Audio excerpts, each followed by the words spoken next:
follow up all those who were participating in this failed coup attempt.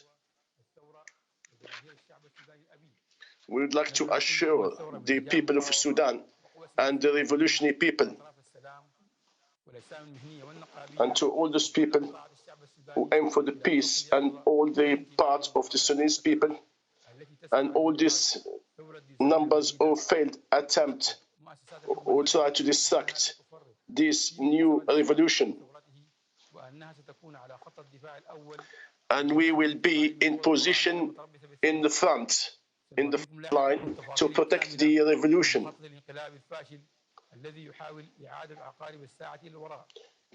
When this failed attempt, you want to bring the country to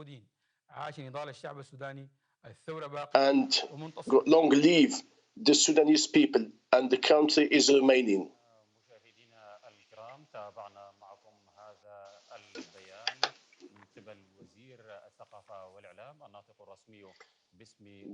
This is the statement which was made by the Minister of Culture and Communication.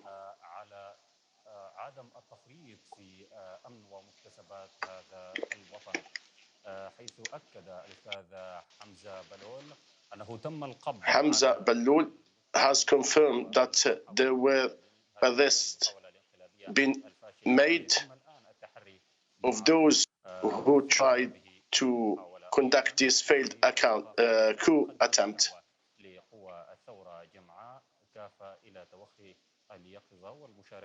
And then he called for all the leaders of the revolution to be alert, and to be alert or against those who try to penetrate and cause instability.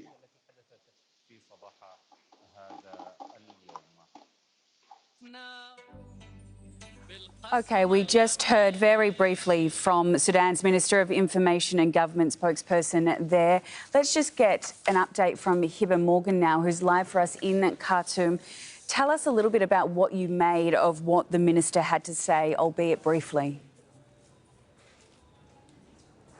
Well, for one thing, the minister answered the question as to who exactly is behind this attempted coup. And the spokesperson of the government accused loyalists to the former regime that was ousted by the military and the coalition of ruling parties that led anti-government protests in April last year, loyalists to the former president, Omar al-Bashir, of being behind the coup. Now, he also called on the various committees and the various groups that were responsible for those anti-government protests that eventually led to the ousting of Omar al-Bashir. He called on them to be alert, and that the revolution that overthrew the president and brought to power this current transitional government, he said that revolution is still in the process, and it's still very much alive. And he's called on those people who were responsible for organizing those protests to be alert. Now, there are still more details that we are awaiting, such as how exactly were they able to move. Now, there was a previous statement from the army saying that the attempted coup started at the airport in the capital city, Khartoum, and then it moved on to the twin city, Durman, to the arms depot there, where eventually that group was surrounded by the army and forced to surrender. How it moved from the airport in the capital city, Khartoum, to Durman, that's a question people are asking. Why it took place at the moment, or rather around this period that we are currently going through, that's another question. They could have orchestrated it a week from now, or a month from now, or rather in the past. So there are questions as to why they found this current time suitable for a coup. Of course, there are tensions between the military component of the government as well as and the civilian component, as well as tensions between the military component and the rapid support forces. That's the paramilitary group that was once part of the former government before turning its back against former President Omar al-Bashir and joining hands with the protesters and forming the power-sharing government that we have in place right now. So if that was an attempt to take advantage of the tensions between the various groups or the various components of the transitional government. That's something that, according to the Minister of Information, we'll hear more about in the coming hours. There is still a meeting that is expected between the various members of the cabinet of ministers, as well as the Sovereignty Council and the Council of Ministers, which together form the Transitional Legislative Assembly until one is set in place. So there are a series of meetings that will take place in the coming hours, and there will be more statements we expect from the military and the Sovereignty Council and the Council of Ministers, which hopefully would give more answers as to what exactly happened in Khartoum this morning and why it took place at all. Hiba, so we have confirmation from that government spokesman that it was the old regime that were participating in that attempted coup. What do we know about what exactly they were trying to achieve?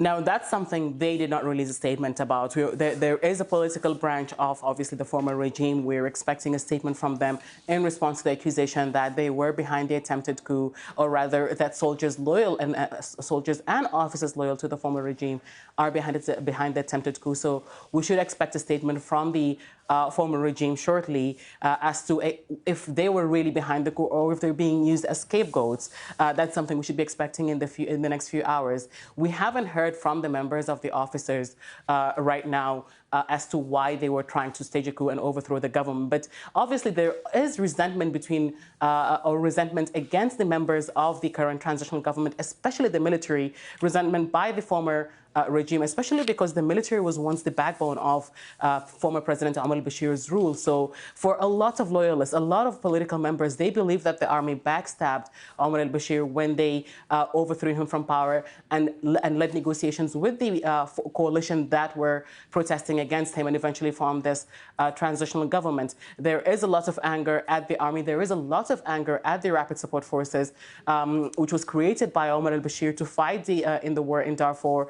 And the group was accused of human rights atrocities and of rather carrying out, to say, the dirty works of the government as per human rights groups, killing and raping civilians in the western region of Darfur. So lots of loyalists from the former government saying that if not for the army siding with the protesters and the coalition that were leading the protest, then President Omar al-Bashir would still be in power. So maybe that is why this attempted coup was staged. Again, the Minister of Information, who's the government spokesperson, said that there will be a series of meetings and that they will be issuing more statements in the coming hours. So maybe that maybe we should expect more clarification. We should also expect a statement from the former regime, from the former ruling party, as to whether they really were behind the coup or if they are going to deny it. But for now, people are quite to say they have been assured that this situation is now under control, that the army has regained control of the arms depot, and that